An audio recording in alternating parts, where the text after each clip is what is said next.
Good morning, this is Mamta Verma. And last class में हमने Ben Jonson जो एक ग्रेट ड्रामेटिस्ट थे उसको कंप्लीट किया था। और नेक्स्ट हमारा जो मोस्ट इम्पोर्टेंट एसेइस्ट जिसको फादर ऑफ एसे बोला जाता है, फ्रांसिस बेकन, तो उसको करते हैं हम। फ्रांसिस बेकन है, he is called the father of essay, father of essay, father of essay बोला जाता है। तो फ्रांसिस बेकन है, इन्होंने जो ऐसे लिखे हैं, सभी जो ऐसे हैं वो डेली लाइफ से रिलेटेड है। मतलब you can take the inspirations how we can live a successful life in this materialistic world after reading the essays of Francis bacon.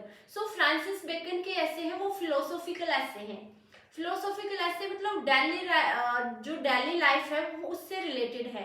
तो फ्रांसिस बेकन ने सबसे पहले हम इसका फ्रांसिस बेकन की लाइफ की बात कर लेते हैं। सो फ्रांसिस बेकन है, he was born in London 1561। So London में पैदा हुए थे and after that he did his graduation from Trinity College under the Cambridge University. और first time there he meet the Queen Elizabeth. तो Cambridge University में पहली बार वो queen Elizabeth से मिले थे वहाँ। And queen Elizabeth was very inspired from beckons and his intellect that she made him as his legal advisor। उन्होंने Francis bacon को अपना लीगल एडवाइजर रख लिया था। उसके बाद फ्रांसिस बेकन ने after the death of queen Elizabeth he has also served as a attorney general and lord chancellor under the king james first। So Elizabeth की डेथ के बाद जब किंग जेम्स फर्स्ट इंग्लैंड का king बना था तो उसके अंडर भी उन्होंने अटॉर्नी जनरल और लॉर्ड चांसलर की जो पोस्ट होती है उसके अंडर, जेम्स फर्स्ट के अंडर ये सर्व किया था। एंड देन जो उसकी साइंटिफिक मेथड की बात करें, Francis Bacon he was very interested in the scientific approach. वो मानते थे कि अगर हमें ट्रूथ तक पहुंचना है तो हमें साइंटिफिक मेथड को फॉलो करना चाहिए। मतलब सिस्टमेटिक ढंग से हमें साइंटिफिक अप्रोच के द्वारा ही we can reach to the truth, कि ट्रूथ तक हम पहुंच सकते हैं। तो साइंटिफिक मेथड में उन्होंने इंडक्टिव मेथड जो है उसको उन्होंने अपने जो बुक है उसमें क्या किया था, उसमें एक्सप्लेन किया है कि how we can reach to the truth through the inductive method. उन्होंने इंडक्टिव मेथड को फॉलो किया था, ठीक है। सो सबसे पहले हम फ्रांसिस बेकन के ऐसे देख लेते हैं, ठीक है। सो फ्रांसिस बेकन ने टोटल, बहुत इंपॉर्टेंट है, कई बार पूछा गया है, फ्रांसिस बेकन के जो टोटल ऐसे हैं, ठीक है, टोटल जो ऐसे हैं दैट इज 58 ऐसे लिखे हैं। सो इनका पब्लिकेशन 15 ऐसे नॉट पब्लिश्ड एट वंस। तो इनका पब्लिकेशन डिफरेंट है, डिफरेंट एडिशन में ये पब्लिश हुए थे। सो 1597 में इनके 10 ऐसे पब्लिश हुए थे, 1612 में 38 ऐसे पब्लिश हुए थे एंड 1625 में फाइनल पब्लिकेशन 10 ऐसे विद टोटल 58 ऐसे, ठीक हो। तो टोटल ऐसे अगर आपसे पूछा जाए, एग्जाम में क्वेश्चन आया है फ्रांसिस बेकन के टोटल ऐसे, तो 58 है, आपको ध्यान में रखना है। जिसमें इनकी पब्लिकेशन भी ध्यान में रखनी है। फर्स्ट 10 ऐसे पब्लिश हुए थे 1597 में एंड सेकंड जो एडिशन आया था दैट इज सेकंड जो 38 ऐसे पब्लिश हुए थे 1612 में। एंड लास्ट जो फाइनल पब्लिकेशन था विद 10 ऐसे इज 1625, 1625, ठीक है। सो फ्रांसिस बेकन की जो ऐसे थे वो बहुत फेमस है, स्पेशली उनके अंदर जो नॉलेज है मतलब इतने इंटरेस्टिंग है। स्पेशली अगर मेरी बात करो, अगर मुझे पीएचडी में रिसर्च करने के लिए बोला जाए, कोई टॉपिक चुनने के लिए बोला जाए, तो मैं फ्रांसिस बेकन के ऐसे लूंगी, भाई बहुत इंटरेस्टिंग है। सो उनके ऐसे आपने देखे होंगे, डीप में पढ़ने की, हमें जब हम ग्रेजुएशन में थे, मास्टर्स में भी पढ़े हैं हमने, ग्रेजुएशन में भी पढ़े हैं, तो मेनली उनके ऐसे से डीप में क्वेश्चन नहीं आते, ठीक है। वो सिर्फ नाम पूछ सकते हैं आपको, ठीक है। तो जैसे मेनली फेमस है जैसे of marriage and single life, okay, of envy,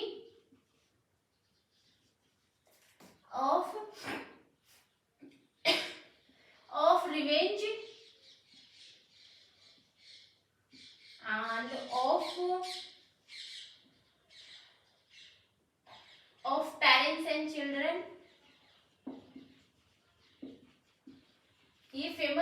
बस कुछ ऐसों के नाम बता देती हूँ जो हमने ग्रेजुएशन में भी पढ़े हैं, स्पेशली मास्टर्स में भी पढ़े हैं। सो ये काफी इंटरेस्टिंग ऐसे है, मतलब इनके अंदर जो इन्होंने जो कॉन्सेप्ट डिस्क्राइब किया है कि कैसे हमें मतलब अपनी लाइफ को डील करना चाहिए, डेली लाइफ को, ठीक है।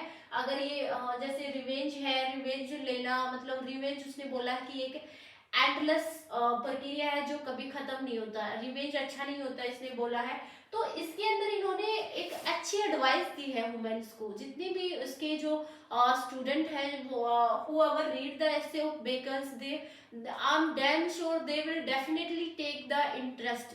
सो बहुत अच्छे ऐसे हैं, इन्होंने बहुत अच्छी एडवाइस दी है रीडर्स को कि कैसे उन्होंने डेली लाइफ को डील करना चाहिए, कैसे फेस करना चाहिए जो भी प्रॉब्लम्स आती हैं उनके लाइफ में, ठीक है। ऑफ स्टडी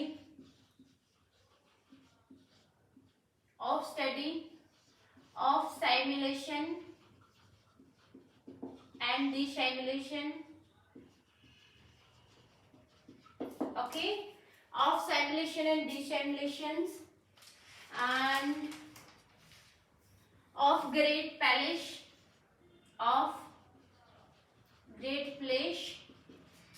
सिर्फ नाम ध्यान में रख लो आप, दैट्स इनफ, आपको ज्यादा पढ़ने की जरूरत नहीं है।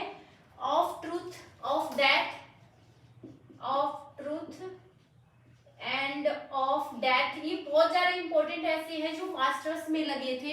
और कुछ ऐसे इसमें जैसे किसी ने भी ग्रेजुएशन में, अलग अलग यूनिवर्सिटी का सिलेबस अलग अलग होता है, तो किसी को मास्टर्स में भी मिल जाते हैं। मास्टर्स में तो थे ही राजस्थान यूनिवर्सिटी के, मास्टर्स में तो बेकन्स के ये सभी ऐसे हैं, और किसी किसी में ग्रेजुएशन में भी मिल जाते हैं, ठीक है।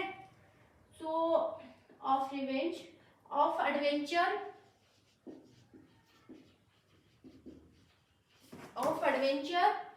एंड ऑफ एडवर्सिटी, ठीक है। तो ये इंपॉर्टेंट ऐसे थे जो हमने मास्टर्स में पढ़े हैं। मेनली यहाँ से क्वेश्चन जब पूछा भी जाए कि कई बार क्या है कि इनके टाइटल से क्वेश्चन पूछ लेते हैं, तो आपको डीप में पढ़ने की जरूरत नहीं है, आपको सिर्फ इनका टाइटल ध्यान में रखना है, ठीक है। तो ये कुछ ऐसे अच्छे थे, एक दो बार पढ़ोगे तो इनका नाम ध्यान में रह जाएगा। ये बहुत ही ज्यादा इनके नाम से ही आपको पता चल जाएगी कि ये कितनी इंटरेस्टिंग हो गई। इनके अंदर जो इन्होंने एडवाइस दी है बेकन ने, वो बहुत ही जबरदस्त है, बहुत इंटरेस्टिंग है। अगर मैं पर्सनली बात करूं तो बेकन है मुझे बहुत पसंद है, स्पेशली जो उसके ऐसे हैं वो बहुत ज्यादा पसंद है मुझे, ठीक है। अब उसकी जो उसकी बुक है वो देख लेते हैं, फिलोसॉफिकल जो उन्होंने ऐसे लिखे हैं। सो फर्स्ट उनकी जो बुक है, फर्स्ट ऐसे है the advancement of learning,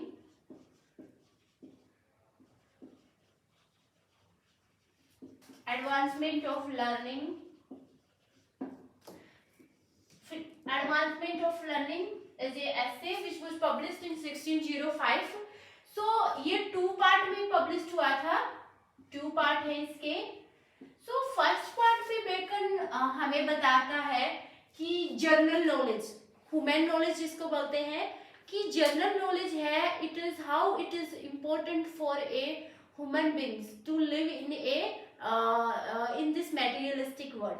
so Bacon ने बोला है कि जो जनरल नॉलेज है, जो बेसिक नॉलेज है, that is very very important for the human beings because it is necessary in our daily life. क्योंकि ह्यूमन नॉलेज है, जो जनरल नॉलेज है, वो इंसान को उनकी डेली लाइफ में, उनकी डेली लाइफ की जितनी भी एक्टिविटीज होती हैं, जो कन्वर्सेशन है उनकी डेली लाइफ, उसमें वो यूज करते हैं।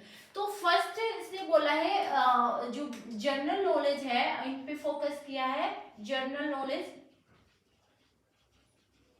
ठीक है, कि हमें जनरल नॉलेज बहुत ज्यादा इंपॉर्टेंट है और इसको हमें अटेन करना चाहिए, ठीक है। सेकंड जो पार्ट है इसने बोला है, उसने कुछ ऐसे उसने सॉल्यूशन बताया है जनरल नॉलेज के लिए। उसने एडवाइस किया है कि कैसे वी कैन अटेन और अचीव द बेसिक नॉलेज या जनरल नॉलेज। सो उन्होंने टाइप्स दिए हैं कि कैसे हम इनहेंस कर सकते हैं जनरल नॉलेज को, बिकॉज ये बहुत ज़्यादा इंपॉर्टेंट है ह्यूमन बींग्स के लिए, ये उसकी डेली लाइफ में यूज होती है। तो स्पेशली इसको बेकन्स के जो किसी भी वर्क को आपको डीप में पढ़ने की जरूरत नहीं है, सबसे ज्यादा इंपॉर्टेंट है उसके टाइटल ध्यान में रखो और वो किस सब्जेक्ट पे है, सिर्फ इतना पढ़ना, आपको ज्यादा डीप में नहीं जाना।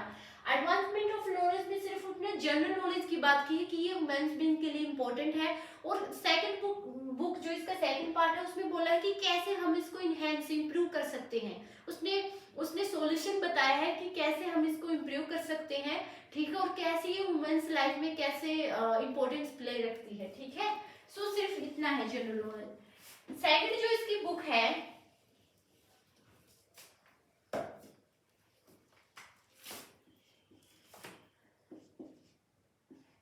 इंस्टोरेशियो मैग्ना।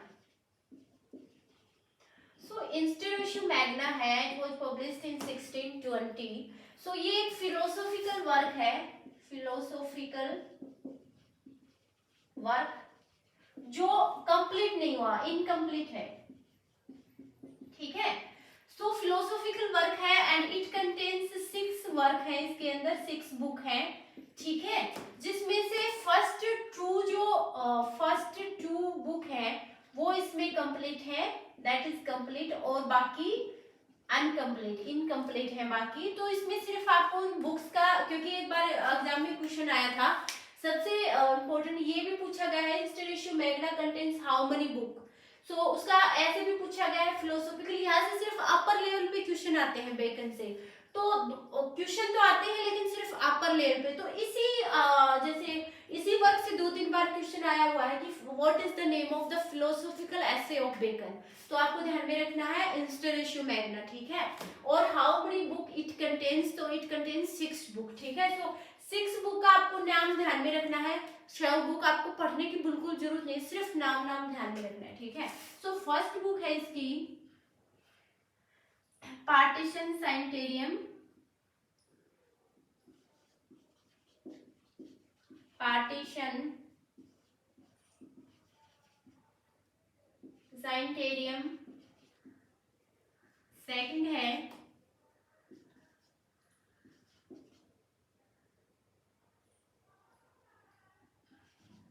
नवम ऑर्गनम,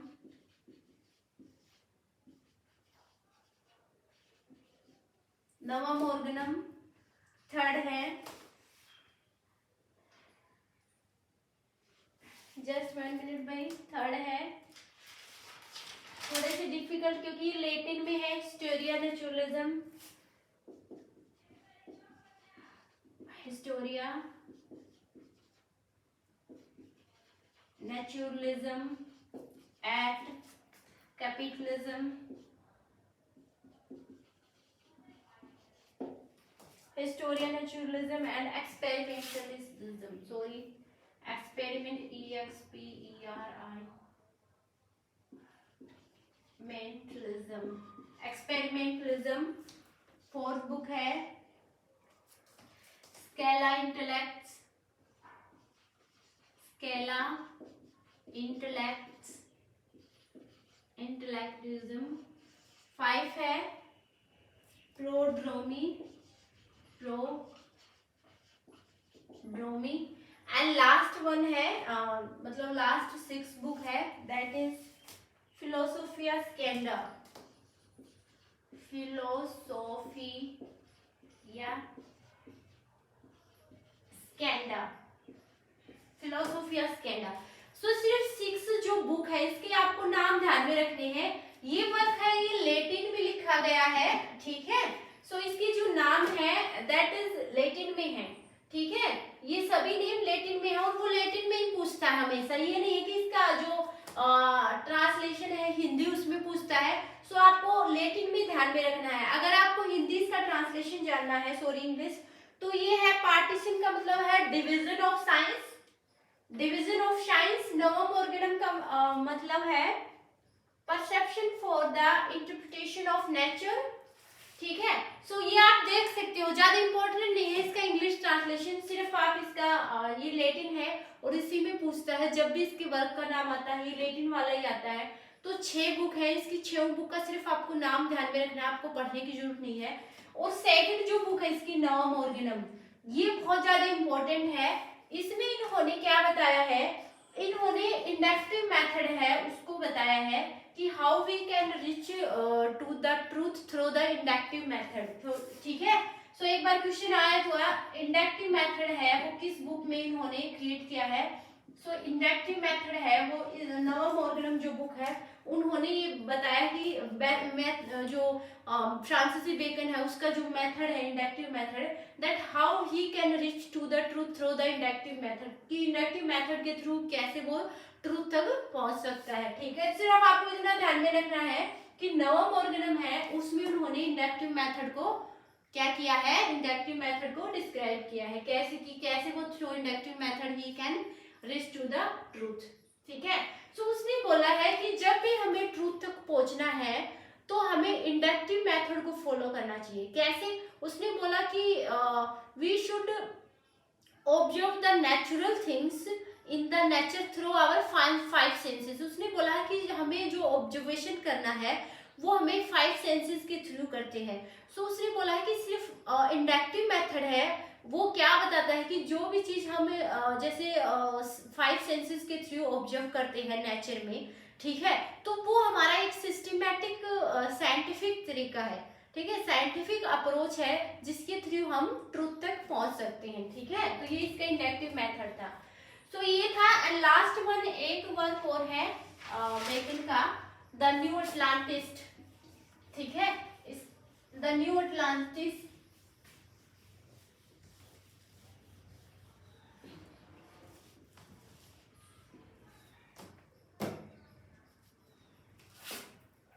एंड लास्ट वन है द न्यू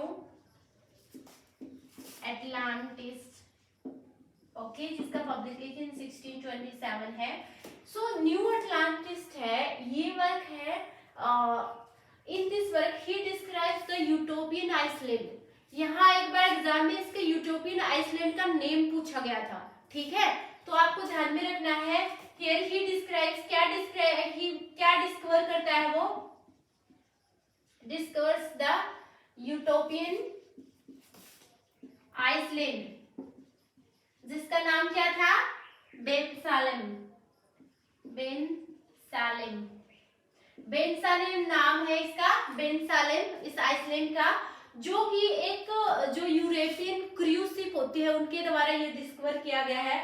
सो इस बुक में द न्यू अटलांटिस में बेकन डिस्क्राइब करता है यूटोपियन जो आइसलैंड है उसकी हिस्ट्री और उसकी सोसाइटी के बारे में बताता है कि लोग वहां पे कैसे रहते हैं, उनका रहन सहन कैसा है, खान पीन कैसा है, ठीक है, उनके कस्टम्स कैसे हैं, उसकी ट्रेडिशंस यूरोपियन लोगों की कैसे है, कैसे वो लोग एक दूसरे से चीजों को शेयर करते हैं, गोल्ड को इतना इम्पोर्टेंस नहीं देते। ठीक है, लोग मिलजुल के रहते हैं, यूनिफाइड फैमिली में रहते हैं। तो उनका कस्टम्स और जो ट्रेडिशंस जो भी उनके मतलब जो ओकेजन्स होते हैं, लोग मिल बांट कर चीजों को खाते हैं, शेयर करते हैं, एक दूसरे से सेलिब्रेट करते हैं। और वहाँ की जो यूटोपिया के लोग हैं वो काफी हार्ड वर्किंग लोग हैं। ठीक है, तो ये सब आपको डीप में पढ़ने की जरूरत नहीं, सिर्फ इतना ध्यान में रखना कि इस क्योंकि एक बार एग्जाम में पूछा गया था what is the name of the utopian island in Bacon's book the New Atlantic. तो आपको ध्यान में रखना है बेनसालेम ये आइसलैंड है जो इस बुक में इन्होंने इसको यूटोपियन आइसलैंड है, इसकी हिस्ट्री को बताया मेनली। ठीक है, कि लोग वहां पे कैसे रहते हैं। तो यही था बस बेकन का। ज्यादा आपको ये जो 3 बुक थी इसकी वो मेजर बुक्स में आती है, ज्यादा इंपॉर्टेंट है, मतलब आपको डीप में जाने की जरूरत नहीं, सिर्फ ये पता होना चाहिए कि किस सब्जेक्ट पे ये बुक लिखी गई है, क्या मैटर था इसके अंदर, क्या डिस्क्राइब कर रखा उन्होंने। और बेकन की जो एस्से हैं उनका सिर्फ नाम ध्यान में रख लेना। अगर आपके पास ज्यादा टाइम है तो आप पढ़ सकते हैं, अदरवाइज नेट में या किसी एग्जाम में उनके बेकन के जो एस्से उसमें डीप में जाके कभी नहीं पूछते, ज्यादा से ज्यादा आपको टाइटल पूछेंगे। ठीक है,